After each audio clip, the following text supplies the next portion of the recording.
1 Peter 4, Since therefore Christ suffered in the flesh, arm yourselves with the same way of thinking. For whoever has suffered in the flesh has ceased from sin, so as to live for the rest of the time in the flesh no longer for human passions, but for the will of God. The time that is past suffices for doing what the Gentiles want to do, living in sensuality, passions, drunkenness, orgies, drinking parties, and lawless idolatry.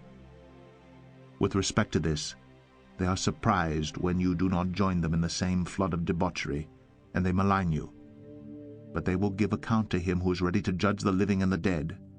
For this is why the gospel was preached even to those who are dead, that though judged in the flesh the way people are, they might live in the spirit the way God does. The end of all things is at hand.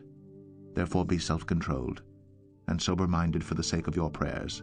Above all, keep loving one another earnestly, since love covers a multitude of sins. Show hospitality to one another without grumbling. As each has received a gift, use it to serve one another as good stewards of God's varied grace. Whoever speaks, as one who speaks oracles of God.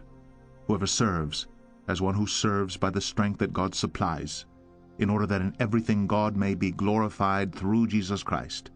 To him belong glory and dominion forever and ever. Amen. Beloved, do not be surprised at the fiery trial when it comes upon you to test you, as though something strange were happening to you. But rejoice insofar as you share Christ's sufferings, that you may also rejoice and be glad when his glory is revealed. If you are insulted for the name of Christ, you are blessed, because the Spirit of glory and of God rests upon you. But let none of you suffer as a murderer or a thief or an evildoer or as a meddler. Yet if anyone suffers as a Christian, let him not be ashamed, but let him glorify God in that name.